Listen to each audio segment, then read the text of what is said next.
అందరికీ నమస్కారం.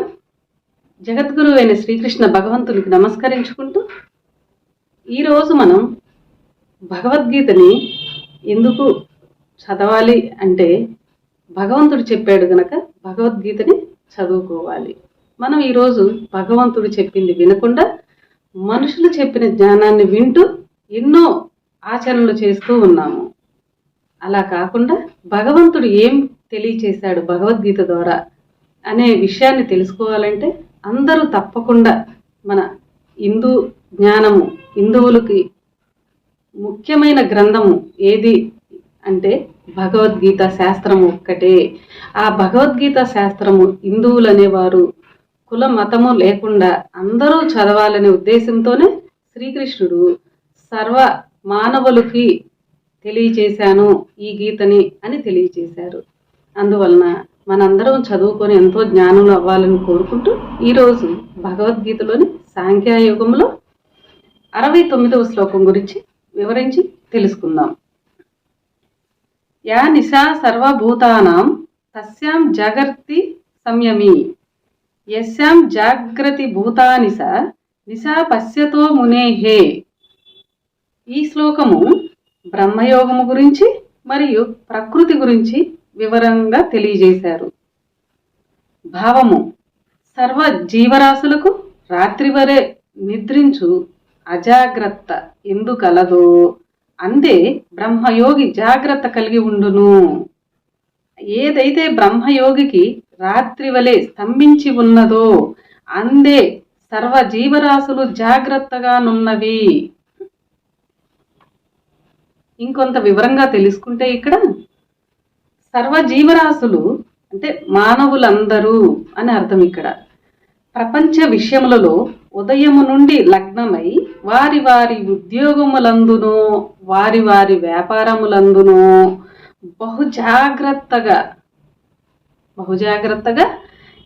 ఎచట ఏ నష్టము రాకూడదు అను భావముతో ఉండి పూర్తి ఎరుకగా వారి కర్తవ్యములను అంటే వారి వారి వ్యాపారములను వారి వారి పనులను నిర్వర్తిస్తున్నారు ఎంతో జాగ్రత్తగా. ప్రపంచ విషయములలో జాగ్రత్తగా ఉన్న ప్రజలు ఆత్మజ్ఞాన విషయములలో పూర్తి నిద్రావస్థ ఎందుండిపోయారు. మన ఉద్యోగ వ్యాపారాలలో ఎంతో జాగ్రత్తగా ఎంతో శ్రద్ధతో ఎక్కడ ఆ పనికి అంతరాయం కలగకుండా ఉండేలాగా జాగ్రత్తగా నిర్వహిస్తూ ఉంటాం ఆ పనుల్ని. కానీ ఇక్కడ మానవులందరూ ప్రపంచ విషయంలో జాగ్రత్తగా ఉంటున్నారు, ఆత్మజ్ఞాన విషయంలో మాత్రము నిద్రావస్థ అందు ఉండిపోయారు జాగ్రత్త లేకుండా అని భగవంతుడు ఇక్కడ చెప్తున్నారు అందరికీ. మనకి ఆత్మజ్ఞాన విషయంలో మాత్రం పూర్తిగా నిద్రావస్థలో ఉండిపోయారు మన మానవులందరూ. ఆత్మ విషయము చీకటితో నిండిన రాత్రి వలె వారికి ఉన్నది. ఎవరికి? ప్రపంచ విషయంలో డబ్బు సంపాదన అనే విషయం ఆసక్తి కలిగిన ఉన్న వారికి మాత్రము ఆత్మ జ్ఞానము చీకటి వలె కలిగి ఉన్నదంట. వారికి రాత్రి వలె ఉన్నది. ఆత్మ జ్ఞానం అంటే ఏమిటో అర్థం కాని అంధకారములో వారు నిలిచిపోయారు.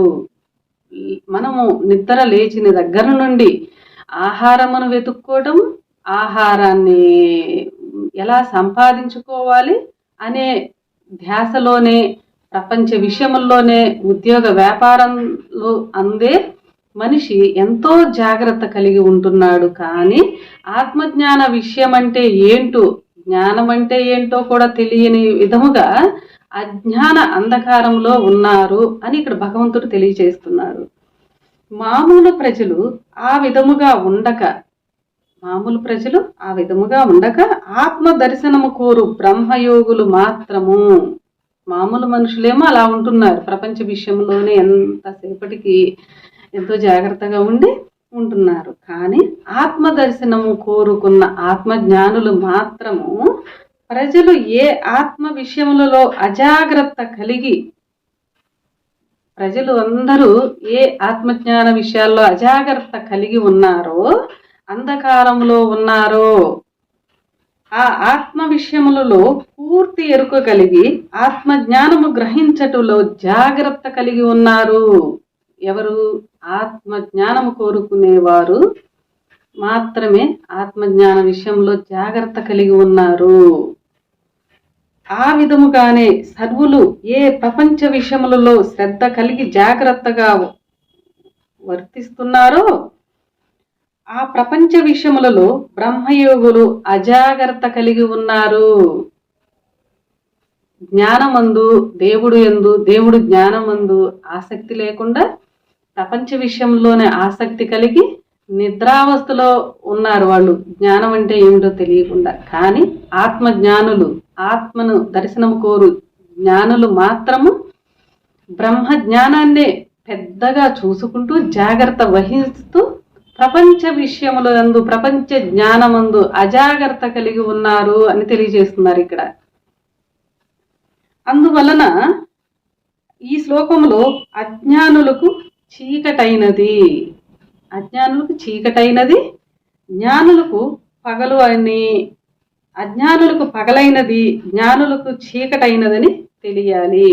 జ్ఞానులకేమో పగలని, అజ్ఞానులకేమో చీకటి అయినదని ఈ శ్లోకంలో తెలియజేశారు. జ్ఞానం కలిగిన వారు, దైవ జ్ఞానము కలిగిన వారు ఎంతో శ్రద్ధతో ప్రపంచ విషయాల అన్నిటినీ అశ్రద్ధ కలిగి ఉన్నారు. జ్ఞాన విషయంలో మాత్రం ఎంతో శ్రద్ధ కలిగి ఉన్నారు అని ఈ శ్లోకం ద్వారా భగవంతుడు మనకి తెలియజేశాడు. ఇంకా కొంత వివరం మనం తెలుసుకోవాలి, ఇంకా స్పష్టంగా ఎవరికి వారు చదువుకుంటేనే ఆత్మజ్ఞాన విషయాలు ఇంకా చక్కగా అర్థం కాగలవు.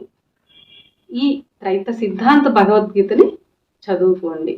అందరూ సంపూర్ణ జ్ఞానాన్ని, అంటే 3 ఆత్మల జ్ఞానం ఈ త్రైత సిద్ధాంత భగవద్గీత ద్వారానే మానవులందరికీ తెలియచేయాలనే కోరిక నిమిత్తమే భగవంతుడు ఈ త్రైత సిద్ధాంతంలో తెలియజేశారు. అందరికీ నమస్కారం.